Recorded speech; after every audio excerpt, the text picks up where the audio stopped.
സുഹൃത്തുക്കളെ നമസ്കാരം. Traders അരീനയുടെ post market റിപ്പോർട്ടിലേക്ക് ഏവർക്കും സ്വാഗതം. നിങ്ങളോടൊപ്പം ഞാൻ റഷീദ് തായ്ലാർ. രാഷ്ട്രീയ കെമിക്കൽസ് ആൻഡ് ഫെർട്ടിലൈസേഴ്സ് ഇങ്ങനെ ഒരു കമ്പനിയെക്കുറിച്ച് നിങ്ങൾ കേട്ടിട്ടുണ്ടോ? മിക്ക ആൾക്കാരും കേട്ടിട്ടുണ്ടാവും. അതുമായിട്ട് ബന്ധപ്പെട്ട ഒരു കഥ പറയാൻ വേണ്ടിയിട്ടാണ് ഇപ്പോൾ ഈ റിപ്പോർട്ട് തുടങ്ങുന്നതിന് മുമ്പേ ഒരു ചെറിയ കഥ നിങ്ങളുമായിട്ട് പങ്കുവച്ചിട്ട് ഞാൻ റിപ്പോർട്ടിലേക്ക് പോവാം. അതായത് രാഷ്ട്രീയ കെമിക്കൽസ് ആൻഡ് ഫെർട്ടിലൈസേഴ്സ് എന്നുള്ളത് സെൻട്രൽ ഗവൺമെൻറ്റിൻ്റെ കീഴിൽ വരുന്ന ഒരു വളം കീടനാശിനിയൊക്കെ ഉൽപ്പാദിപ്പിക്കുന്ന ഇന്ത്യയിലെ തന്നെ വലിയ കമ്പനിയാണ്. ഗവൺമെൻറ് കൊടുക്കുന്ന സബ്സിഡിയിൽ സപ്ലൈ ചെയ്യുന്ന വളമാണ് ഇത്. നോർത്ത് ഇന്ത്യയിലൊക്കെ ഒരുപാട് ഡിമാൻഡുള്ള വളം സപ്ലൈ ചെയ്യുന്ന ഒരു കമ്പനിയാണിത്. അതും സെൻട്രൽ ഗവൺമെൻറ്റിൻ്റെ കീഴിലുള്ളതാണ്. അപ്പോൾ നമുക്കറിയാം, അദാനി ഗ്രൂപ്പ് എന്ന് പറഞ്ഞാൽ ഇന്ത്യയിലുള്ള മേജർ സെക്ടറുകളെല്ലാം തന്നെ കൈകടത്തി അവ സ്വന്തമാക്കുന്ന ഒരു വിഭാഗം ആൾക്കാരാണ് അതിൻ്റെ എന്താ പറയുക ടീമിലുള്ളത്. അദാനി എന്ന ഒരു വ്യക്തിയെക്കുറിച്ചല്ല, ആ ബിസിനസ് ഗ്രൂപ്പിൻ്റെ ഒരു രീതിയെക്കുറിച്ചാണ് ഞാൻ പറയുന്നത്. അപ്പോൾ അവർക്ക് 2018 മുതൽ അവർ RCF എന്ന കമ്പനിയെ ഒന്നുകിൽ പൂട്ടിക്കാൻ അല്ലെങ്കിൽ വെടക്കാക്കി തനിക്കാക്കുക എന്നുള്ള ആ ഒരു രീതിയിൽ എങ്ങനെയായാലും ആ കമ്പനിയെ, ആ സെക്ടർ മുഴുവനായിട്ട് പിടിച്ചെടുക്കാൻ അവർ ശ്രമിച്ചുകൊണ്ടിരിക്കുന്നുണ്ട്. അങ്ങനെ എന്താ പറയുക, രാഷ്ട്രീയപരമായ അവരുടെ സ്വാധീനം ഉപയോഗിച്ചിട്ട് 2021 അവസാനത്തോടു കൂടി അവർ ഈ RCF എന്ന കമ്പനിയെ ഗവൺമെൻറ്റിൻ്റെ കയ്യിൽ നിന്നും ഏറ്റെടുക്കാൻ ഒരു ശ്രമം നടന്നു. പക്ഷേ പല കാരണങ്ങൾ കൊണ്ടും പല എന്താ പറയുക ഊരാക്കുടുക്കുകളിൽ കുടുങ്ങി ആ കൈമാറ്റം നടന്നില്ല. ഗവൺമെൻറ് ഇത് കൊടുക്കാൻ തയ്യാറായിരുന്നെങ്കിലും അതിൽ ജോലിക്കാരൊക്കെ കുറച്ച് സമരമൊക്കെ ചെയ്തെങ്കിൽ അതൊന്നും വകവയ്ക്കാതെ ഗവൺമെൻറ് ഇവർക്ക് കൊടുക്കാൻ തയ്യാറായെങ്കിലും ആ ഒരു കൈമാറ്റം വിജയകരമായി നടന്നില്ല. അതോടുകൂടി നിരാശനായ നമ്മുടെ കോർപ്പറേറ്റ് അദാനി ഗ്രൂപ്പ് അവർ കുച്ച് ഫെർട്ടിലൈസേഴ്സ് എന്ന പേരിൽ ഒരു കമ്പനി ഇതിന് തുല്യമായ രീതിയിൽ ഇത് എവിടെയൊക്കെ സപ്ലൈ ചെയ്യുന്നുണ്ടോ അതിനേക്കാളും വില കുറഞ്ഞ രീതിയിൽ സപ്ലൈ ചെയ്യുന്ന ഒരു കമ്പനിയായിട്ട് കുച്ച് ഫെർട്ടിലൈസേഴ്സ് എന്നുള്ള രീതിയിൽ ഒരു കമ്പനി ഫോം ചെയ്തു. 2022 മെയ്യിലെങ്ങാണ്ടാണ്, അതായത് ഈ RCF എന്നതിൻ്റെ ടേക്ക് ഓവർ നടക്കാതായ സമയത്ത് അവർ ഇമ്മീഡിയറ്റ് ആയിട്ട് അദാനി എൻ്റർപ്രൈസസിൻ്റെ കീഴിൽ അദാനി ഗ്രൂപ്പ് അവർ കുച്ച് ഫെർട്ടിലൈസേഴ്സ് എന്നുള്ള രീതിയിൽ ഒരു കമ്പനി ഫോം ചെയ്തു. അതിനുശേഷം പക്ഷേ ഗവൺമെൻറ്റിൻ്റെ സബ്സിഡി മുഴുവൻ ഗവൺമെൻറ് കമ്പനിയായ RCF വഴി കൊടുക്കുന്നത് കൊണ്ട് തന്നെ കർഷകർ കൂടുതലും RCFൻ്റെ വളങ്ങളും കീടനാശിനികളും വാങ്ങുന്നത് തുടർന്നുകൊണ്ടേയിരുന്നു. അതിൽ നിരാശനായ നമ്മുടെ അദാനി ഗ്രൂപ്പ് അവർ ഗവൺമെൻറ്റിൽ സ്വാധീനം ചെലുത്തിയിട്ട് അതുവരെ ഉണ്ടായിരുന്ന ഒരു നിയമത്തെ, ചിലപ്പോൾ നമ്മൾ ആരും ഇതൊന്നും അറിഞ്ഞിട്ടുണ്ടാവില്ല, ചിലപ്പം ഒത്തിരി പേര് അറിഞ്ഞിട്ടും ഉണ്ടാതിരിക്കുന്നവരുണ്ടാവും. അപ്പോൾ ഇതുവരെയും ഉണ്ടായിരുന്ന ഒരു നിയമത്തെ പൊളിച്ചെടുക്കി. അതായത് അതുവരെ ഉണ്ടായിരുന്നത് ഗവൺമെൻറ് സബ്സിഡി കൊടുക്കുന്നുണ്ടെങ്കിൽ അതിന് പ്രൊഡക്റ്റ് സപ്ലൈ ചെയ്യുന്നത് ഗവൺമെൻറ് കമ്പനികൾ തന്നെ ആയിരിക്കണം എന്ന് ഈ കൃഷിയായിട്ട് ബന്ധപ്പെട്ട കാര്യങ്ങൾ, ആ ഒരു നിയമത്തെ പൊളിച്ചെടുക്കി സ്വകാര്യ കമ്പനികൾക്കും സബ്സിഡി പ്രകാരം ഈ സാധനങ്ങൾ സപ്ലൈ ചെയ്യാം എന്നൊരു നിയമം കൊണ്ടുവരികയും അതുവഴി കുച്ച് ഫെർട്ടിലൈസേഴ്സ് എന്നുള്ള കമ്പനി ഈ RCFനെ പൂട്ടിക്കുന്ന രീതിയിൽ സംഭവം സപ്ലൈ ചെയ്യാൻ തുടങ്ങി. പക്ഷേ അതിനകത്ത് എന്തൊക്കെയോ ഇഷ്യൂ വന്നു. പിന്നീട് അതിന് ശേഷം ഇപ്പോൾ ലേറ്റസ്റ്റ് 2022 ലാസ്റ്റ് മുതലുള്ള സ്റ്റോറി എനിക്ക് വ്യക്തമായിട്ട് അറിയില്ല, കാരണം എനിക്ക് അതിനെക്കുറിച്ച് അപ്ഡേറ്റ്സ് എവിടെയും കിട്ടാനില്ല. അതാണ് സംഭവം. എന്തായാലും ഈ ഒരു RCF എന്നുള്ള കമ്പനിക്ക് തന്നെയാണ് ഇപ്പോഴും ലീഡിങ് ആയിട്ട് സപ്ലൈ ഉള്ളത്. അവർ തന്നെയാണ് കൂടുതലും സപ്ലൈ ചെയ്യുന്നത്. അതിൽ ഏത് രീതിയിലാണ് അതിനകത്തൊരു പ്രശ്നം വന്നതെന്ന് എനിക്ക് വ്യക്തമായിട്ട് അറിയില്ല. പക്ഷേ ഈ കുച്ച് ഫെർട്ടിലൈസേഴ്സിൻ്റെ അതായത് പ്രൈവറ്റ് സെക്ടറിനും സബ്സിഡിയിൽ വളവും സാധനങ്ങളും സപ്ലൈ ചെയ്യാം എന്ന ഒരു കാര്യം മുന്നോട്ട് വെച്ചിട്ട് പോലും അവർക്കതിൽ പിടിച്ചു നിൽക്കാൻ പറ്റിയില്ല. അപ്പോൾ ഈ RCF എന്നുള്ള കമ്പനി ടേക്ക് ഓവർ നടന്നില്ല. വളങ്ങൾ മുഴുവനായിട്ട് ഗവൺമെൻറ്റിന് വേണ്ടി സപ്ലൈ ചെയ്യാൻ നോക്കിയിട്ട് അതും പൂർണ്ണമായും വിജയിച്ചിട്ടില്ല അദാനി ഗ്രൂപ്പിന്. പക്ഷേ ഈ RCF എന്ന കമ്പനി ശരിക്കും ആടി ഉലഞ്ഞു പോകുന്ന ഒരവസ്ഥ ഈ ഇടയിൽ ഉണ്ടായിട്ടുണ്ടായിരുന്നു.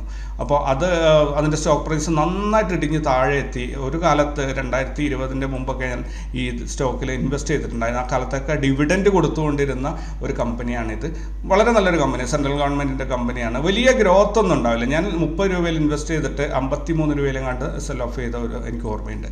അപ്പോൾ ആ റേഞ്ചിലുള്ള സംഭവങ്ങളാണ് വരിക. പക്ഷേ ഡിവിഡൻഡ് കിട്ടും. പിന്നെ സെൻട്രൽ ഗവൺമെൻറ്റിൻ്റെ ഒരു കമ്പനിയാണ്, പേടിക്കാനില്ല. പക്ഷേ അവിടെയാണ് ഇങ്ങനെ ഒരു പ്രശ്നം വന്നത്. എന്തായാലും RCF എന്നുള്ള സ്റ്റോക്ക് ഇപ്പോൾ ഒരു നവംബർ ഡിസംബറൊക്കെ ആകുമ്പോഴത്തേനും വളത്തിൻ്റെ ഒരു നല്ല ഡിമാൻഡ് വരും. ഇത് ഏപ്രിലാണ്, ഒരു 6 മാസം ഹോൾഡിംഗ് അല്ലെങ്കിൽ അടുത്ത ജനുവരി ഹോൾഡിംഗ് എന്ന രീതിയിൽ വെറുതെ ഒരു രസത്തിന്, ആ പഴയ കൗതുകത്തിന് ഞാൻ ഇന്ന് വീണ്ടും ഈ RCFൻ്റെ ഒരു 5 സ്റ്റോക്കുകൾ വെറുതെ വാങ്ങിച്ചിട്ടുണ്ട്. ഇതിൽ എൻട്രി എടുക്കാൻ ഞാൻ ഉദ്ദേശിച്ച പ്രൈസ് 107 രൂപയാണ്. ഒരു എൻട്രി 107 രൂപ. 1:2 എന്ന റിസ്ക് റിവാർഡ് റേഷ്യോയിൽ 87 രൂപ സ്റ്റോപ്പ് ലോസിൽ 147 രൂപ ടാർഗറ്റ് വെച്ചുകൊണ്ടാണ് ഞാനിത് ഇപ്പോൾ 5 സ്റ്റോക്ക് വാങ്ങിച്ചിരിക്കുന്നത്. 107 എനിക്ക് entry price. So once 107 cross ചെയ്ത് കഴിഞ്ഞാൽ അതിൽ ക്വാണ്ടിറ്റി കൂട്ടാം എന്ന് പ്രതീക്ഷിക്കുന്നുണ്ട്. 147 വരെ എത്തണം, അതാണ് പ്രതീക്ഷ. ഇൻ കേസ് റിവേഴ്സൽ പോവുകയാണെങ്കിൽ, കയ്യിൽ നിന്ന് പോയാൽ 87 രൂപയിൽ എക്സിറ്റ് ആവാം എന്നുള്ളതാണ് എൻ്റെ ഒരു പ്ലാൻ.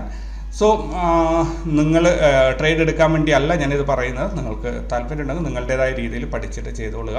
ഇത് ഒരു ഫിനാൻഷ്യൽ അഡ്വൈസ് അല്ല, ഒരിക്കലും ആ രീതിയിൽ തെറ്റിദ്ധരിക്കരുത്. എന്തായാലും നമുക്ക് ഇന്നത്തെ പോസ്റ്റ് മാർക്കറ്റ് റിപ്പോർട്ടിലേക്ക് പോകാം. ഇന്ന് 2023 ഏപ്രിൽ 11 ട്യൂസ്ഡേ. ഇന്ന് ഫിൻനിഫ്റ്റിയുടെ എക്സ്പയറി ആയിരുന്നു. അപ്പം ബാങ്ക് നിഫ്റ്റിയും ഫിൻനിഫ്റ്റിയും നിഫ്റ്റിയൊക്കെ എങ്ങനെ ഉണ്ടായിരുന്നു നോക്കാം. നിഫ്റ്റി ഇന്നലെ അവസാനിച്ച 17,624 നിന്നും 81 പോയിന്റ് ഗ്യാപ്പ് അപ്പോട് കൂടി 17,704 ഇന്ന് ഓപ്പൺ ആയത്. 17,748 ഡേ ഹൈയും 17,655 ഡേ ലോയും വന്നത് വഴി 93 പോയിന്റിൻ്റെ ഇൻട്രാഡേ മൂവ്മെൻ്റ് ആണ് നമുക്ക് കിട്ടിയത്. അതായത് 0.53%. ഒരു 1.5% ഒക്കെ മൂവ്മെൻറ്റ് കിട്ടിക്കഴിഞ്ഞാൽ അത്യാവശ്യം നല്ല രീതിയിൽ നമുക്ക് പ്രോഫിറ്റ് എടുക്കാൻ പറ്റും. ഇത് അറ്റ്ലീസ്റ്റ് 1% എങ്കിലും വൺ സൈഡ് മൂവ്മെൻറ്റ് കിട്ടിയാലും നമുക്ക് നല്ല രീതിയിൽ പ്രോഫിറ്റ് എടുക്കാൻ പറ്റും. പക്ഷേ ഇന്ന് 0.53% മാത്രമാണ് നിഫ്റ്റിയിൽ കിട്ടിയത്. ഇന്ന് ഓപ്പണായ 17,704 നിന്നും 17 പോയിന്റ് ലാഭത്തോടു കൂടി 17,722 മാർക്കറ്റ് അവസാനിച്ചു. ബാങ്ക് നിഫ്റ്റി ഇന്നലെ അവസാനിച്ച 40,834 നിന്നും 397 പോയിന്റ് ഗ്യാപ്പപ്പോട് കൂടി 41,232 ഇന്ന് ഓപ്പൺ ആയത്. 41,403 ഡേ ഹൈയും 40,990 ഡേ ലോയും വന്നത് വഴി 413 പോയിന്റിന് അഥവാ 1% ഇൻട്രാഡേ മൂവ്മെന്റ് നമുക്ക് കിട്ടി. ഇന്ന് ഓപ്പണായ സ്ഥലത്ത് നിന്ന് 134 പോയിന്റ് ലാഭത്തോടു കൂടി 41,365 ഇന്ന് മാർക്കറ്റ് അവസാനിച്ചത്. ഫിൻ നിഫ്റ്റി ഇന്നലെ അവസാനിച്ച 18,390 നിന്ന് 128 പോയിന്റ് ഗ്യാപ്പപ്പോട് കൂടി 18,518 ഇന്ന് ഓപ്പൺ ആയത്. 18,606 ഡേ ഹൈയും 18,447 ഡേ ലോയും വന്നത് വഴി 159 പോയിന്റിന്റെ അഥവാ 0.86% ഇൻട്രാഡേ മൂവ്മെന്റ് ആണ് നമുക്ക് കിട്ടിയത്. എന്തായാലും 69 പോയിന്റിന്റെ ഇൻട്രാഡേ പ്രോഫിറ്റോട് കൂടി 18,588 ഫിൻ നിഫ്റ്റി ഇന്ന് അവസാനിച്ചത്. ഇന്ത്യ വിക്സ് ഇന്ന് ആരംഭിച്ച 12.27 നിന്നും 2.36% വൊളാറ്റിലിറ്റി കുറഞ്ഞുകൊണ്ട് 11.98 ഇന്ന് അവസാനിച്ചു. 12.27 ഡേ ഹൈയും 11.67 ഡേ ലോയും ഇന്ത്യ വിക്സിൻ്റെ ഒരു ഇന്നത്തെ മൂവ്മെൻ്റ് ആയിരുന്നു.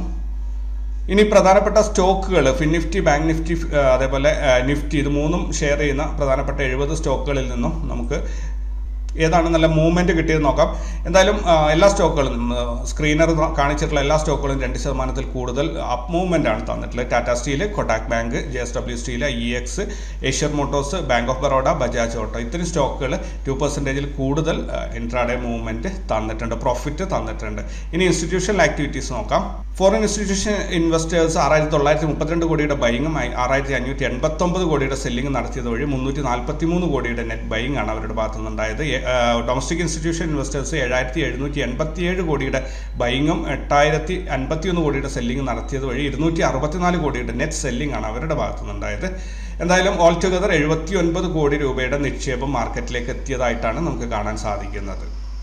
ലെവൽസ് ഇന്ന് നിഫ്റ്റി, അതായത് നിഫ്റ്റിയുടെ മൂവ്മെന്റ് പോലും ഇന്ന് പ്രതീക്ഷിച്ചതുപോലെ അല്ല. എൻ്റെ ഒരു കാഴ്ചപ്പാടിൽ ഞാൻ വിശകലനം ചെയ്ത രീതിയിൽ മാർക്കറ്റ് പോയിട്ടില്ല എന്നത് സത്യം തന്നെയാണ്. അപ്പോൾ മാർക്കറ്റ് ഇന്ന് ഓപ്പൺ ആയത് യെസ്റ്റർഡേ ഹൈയിൽ ഓപ്പൺ ആയി, പിന്നെ ഇന്ന് ഹൈ വരും എന്ന് പ്രതീക്ഷിച്ചിരുന്ന ആ ലെവലിലേക്ക് പോയിട്ട് നേരെ തിരിച്ചിറങ്ങി വന്നു. അതായത് നമ്മുടെ റാസ് ലെവൽസിൻ്റെ എഗെയിൻസ്റ്റ് അല്ലെങ്കിൽ അതിന് യാതൊരു വിധ റെസ്പെക്റ്റും കൊടുക്കാത്ത രീതിയിൽ ഇന്ന് മാർക്കറ്റ് മൂവ് ചെയ്യുന്നതായിട്ട് കണ്ടിട്ടുണ്ട്. എന്തായാലും വളരെ ചെറിയ അല്ലെങ്കിൽ ഒരു റേഞ്ച് ബൗണ്ട് മൂവ്മെൻ്റ് ആണ് നിഫ്റ്റിയിൽ ഇന്ന് കണ്ടത്. അതുകൊണ്ട് തന്നെ ഒത്തിരി അതിനെക്കുറിച്ച് പറയേണ്ട കാര്യമൊന്നുമില്ല. ബാങ്ക് നിഫ്റ്റിയിൽ ഇന്ന് അഡീഷണൽ ലെവൽസ് സാധാരണ R1, R2, R3 ആണ് കൊടുക്കാറുള്ളത്. ഇന്ന് R4ഉം R5ഉം രാവിലെ കൊടുത്തിട്ടുണ്ടായിരുന്നു. അപ്പോൾ ഇന്ന് മാർക്കറ്റ് ഓപ്പൺ ആയത് R1ലാണ്, ദെൻ R2ലേക്ക് പോയി R3, R4, R5 വരെയും കൂളായിട്ട് മാർക്കറ്റ് കയറിപ്പോയിട്ടുണ്ട്. അവിടെ നിന്ന് R5ൽ ഒരു കൺസോൾട്ടേഷൻ ആഫ്റ്റർനൂൺ സെഷൻ ഭയങ്കര ബുദ്ധിമുട്ടായിരുന്നു, കാര്യമായിട്ട് ഒരു മൂവ്മെൻറ്റും തന്നില്ല. അതങ്ങനെ R5ൽ അല്ലെങ്കിൽ 41,385 മാർക്കറ്റിൽ നിന്ന് അവസാനിക്കുന്ന ഒരു കാഴ്ചയാണ് കണ്ടത്. മോർണിംഗ് സെഷനിൽ ഇവിടെ ഒരു ഡീസൻറ്റ് പ്രോഫിറ്റ് എടുക്കാൻ പറ്റിയിട്ടുണ്ട്. റാസ് ലെവൽസ് ഫോളോ ചെയ്യുന്ന ഒരുപാട് പേര് എനിക്ക് മെസ്സേജ് അയച്ചിട്ടുണ്ടായിരുന്നു. അവർക്ക് 3 ടാർഗറ്റ് കിട്ടി. എവിടെ നിന്നാണ് അത് കിട്ടിയത് എനിക്ക് വ്യക്തമായിട്ടറിയില്ല. എനിക്ക് തോന്നുന്നു ഒരു പക്ഷേ ഫസ്റ്റ് എൻട്രി ഇവിടെ കിട്ടിയിട്ടുണ്ടെങ്കിൽ ടാർഗറ്റ് 1 ഇവിടെ കിട്ടും, ടാർഗറ്റ് 2 ഇവിടെ കിട്ടും, ടാർഗറ്റ് 3 ഓക്കെ ഈ രീതിയിലായിരിക്കണം കിട്ടിയിട്ടുണ്ടാവുക. ഓക്കെ, അപ്പോൾ എന്തായാലും ആഫ്റ്റർനൂൺ സെഷനിൽ, അതായത് സിമ്പിളായിട്ട് പറയുകയാണെങ്കിൽ 11-12 മണിക്ക് ശേഷം നമുക്ക് കാര്യമായ ഒരു മൂവ്മെൻ്റ് ഒന്നും തന്നെ കിട്ടിയില്ല. ഫിൻ നിഫ്റ്റി നോക്കുകയാണെങ്കിൽ ഫിൻ നിഫ്റ്റിയും ഇന്ന് R1 ഓപ്പണായി R2 കട്ട് ചെയ്തു, R3 പോയി അവിടെ അവസാനിച്ചു. അത്ര തന്നെയുള്ളൂ. വളരെ വൺ സൈഡ് മൂവ്മെൻ്റ് ആയിരുന്നു എന്നുള്ളത് സത്യമാണ്. പക്ഷേ കാര്യമായ ഒരു ട്രേഡ് എടുക്കാൻ പറ്റുന്ന രീതിയിൽ സപ്പോർട്ടീവ് ആയിട്ടുള്ള ഒരു മൂവ്മെൻ്റ് അല്ല നമുക്ക് കിട്ടിയത്. ഇതിനിടയിൽ ഞങ്ങളുടെ ഗ്രൂപ്പിൻ്റെ കാര്യം പറയാൻ വിട്ടുപോയി. ഞങ്ങളുടെ ഗ്രൂപ്പിൽ ഞങ്ങൾ ഇന്ന് ഉണ്ടാക്കിയിരിക്കുന്ന 9,340 രൂപയുടെ പ്രോഫിറ്റാണ്, 9.34%. എന്തായാലും ഇതുവരെയായിട്ട് ഈ മാസത്തിൽ 31 ട്രേഡിൽ നിന്ന് 1 ലക്ഷം രൂപ ഉപയോഗിച്ചിട്ട് 49,738 രൂപ ഉണ്ടാക്കാൻ സാധിച്ചിട്ടുണ്ട്. ഓരോ ദിവസവും അപ്ഡേറ്റ് ചെയ്യുന്ന വീഡിയോയിൽ നിങ്ങളിതെല്ലാം കാണുന്നുണ്ടാകും എന്ന് വിശ്വസിക്കുന്നു. ഓക്കെ, ഇനി നാളത്തേക്കുള്ള കാര്യം എന്താണെന്ന് നോക്കാം. നിഫ്റ്റി ഇപ്പോഴും എൻ്റെ വ്യൂ ഒരു ബെയറിഷ് തന്നെയാണ്. ഇവിടെ നിന്ന് മാർക്കറ്റ് തിരിച്ച് ഇറങ്ങി വരണം എന്ന് തന്നെയാണ് എൻ്റെ മുന്നിലുള്ള കാഴ്ചപ്പാട്. ഇൻ കേസ് നാളെ ഇവിടെ ഒരു ഗ്രീൻ ക്യാൻഡിൽ ക്ലോസിങ് കിട്ടുകയാണെങ്കിൽ നമുക്ക് മാർക്കറ്റ് മുകളിലോട്ടാണെന്ന് പറയാം. പക്ഷേ ഇപ്പോഴും ആ ഒരു റെസിസ്റ്റൻസ് പോയിന്റ് അത് കട്ട് ചെയ്തിട്ടില്ല. അതിൻ്റെ റേഞ്ചിൻ്റെ ഉള്ളിൽ തന്നെയാണ് മാർക്കറ്റ് നിൽക്കുന്നത്. നോക്കിയാൽ അറിയാം 17,718 എന്നുള്ള ലെവൽ പ്രോപ്പറായിട്ട് അത് കട്ട് ചെയ്തിട്ടില്ല. ഇന്നും അതിൻ്റെ മുകളിൽ തന്നെയാണുള്ളത്. സോ ഹോപ്പ്ഫുള്ളി മാർക്കറ്റ് ഇവിടെ വന്നിട്ടൊരു ടെസ്റ്റ് ചെയ്യും തോന്നുന്നു. ഇല്ലെങ്കിൽ അങ്ങനെ വരുന്നില്ല, മാർക്കറ്റ് അപ്പ് ബുള്ളിഷ് ആണ് എങ്കിൽ നാളെ ഇവിടെ ഒരു ഗ്രീൻ ക്യാൻഡിൽ ഇതിൻ്റെ ഹൈൻ്റെ മുകളിൽ ക്ലോസിങ് കിട്ടുന്ന രീതിയിൽ നാളെ ഒരു ഗ്രീൻ ക്യാൻഡിൽ കിട്ടുകയാണെങ്കിൽ നമുക്ക് തീർച്ചയായിട്ടും മാർക്കറ്റ് ബുള്ളിഷ് ആണ് എന്ന് പറയാം. അതുവരെയും എനിക്ക് തോന്നുന്നു നാളെ മോസ്റ്റ് പ്രോബബ്ലി ഇത് താഴോട്ടുള്ള ഒരു മൂവ്മെൻറ്റ് കാണിക്കും തോന്നുന്നു. ഇല്ലെങ്കിൽ ഇതേപോലെ ഒരു ഗ്യാപ്പ് അപ്പ് ഓപ്പണിംഗ് അല്ലെങ്കിൽ ഇന്നത്തെ ഡേ ഹൈയുടെ മുകളിൽ ഓപ്പണിംഗ് തന്നിട്ട് ഒരു ഗ്രീൻ ക്യാൻഡിൽ നാളെ അവസാനിക്കും. അങ്ങനെയാണെങ്കിൽ പിന്നെ ഇത് നമുക്കൊരു സപ്പോർട്ടായിട്ട് എത്ര ഇറങ്ങിയാലും ഇവിടെ വരെ പോകും, ഇതിൻ്റെ താഴെ പോവില്ല, ഇവിടുന്ന് മുകളിലോട്ട് പോകുമെന്ന പ്രതീക്ഷയിൽ നമുക്ക് ബുള്ളിഷാണ് എന്ന് പറയാൻ സാധിക്കും. ഇനി ബാങ്ക് നിഫ്റ്റി നോക്കുകയാണെങ്കിലും മറിച്ചല്ല അനുഭവം. ബാങ്ക് നിഫ്റ്റി പക്ഷേ വേറൊരു കാര്യമുണ്ട്. ഇന്നലെയൊക്കെ ശരിക്കും ഒരു ബെയറിഷ് എൻഗൾഫിംഗ് പാറ്റേൺ ആണ് ഇവിടെ കാണിച്ചതെങ്കിൽ കൂടി ഇന്നൊരു ബ്രേക്ക് ഔട്ടിൽ അല്ലെങ്കിൽ ഒരു ഗ്യാപ്പ് അപ്പ് ഓപ്പണിങ്ങിലൂടെ നല്ലൊരു ഗ്യാപ്പ് അപ്പ് ഓപ്പണിംഗ് ആണ് ഇന്ന് തന്നത്. ആ റെസിസ്റ്റൻസിനൊക്കെ ബ്രേക്ക് ചെയ്ത് അതിൻ്റെ നല്ല രീതിയിൽ അതിൻ്റെ ക്ലോസിങ് തന്നിട്ടുണ്ട്. സോ ബാങ്ക് നിഫ്റ്റി ഇനി താഴോട്ട് ഇറങ്ങുമോ എന്ന കാര്യത്തിൽ പറയാൻ പറ്റില്ല. ബാങ്ക് നിഫ്റ്റിക്ക് ഇനി മുകളിലുള്ള റെസിസ്റ്റൻസ് ഇവിടെയാണ്.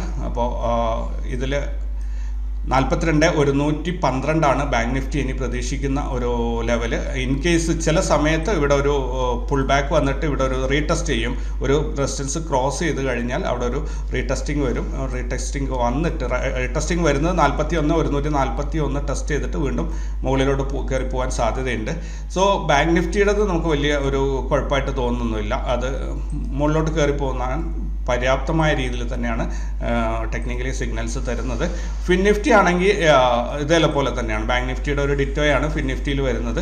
18,690 ഫിൻ നിഫ്റ്റിക്ക് അച്ചീവ് ചെയ്യാനുള്ള നെക്സ്റ്റ് ടാർഗറ്റ്.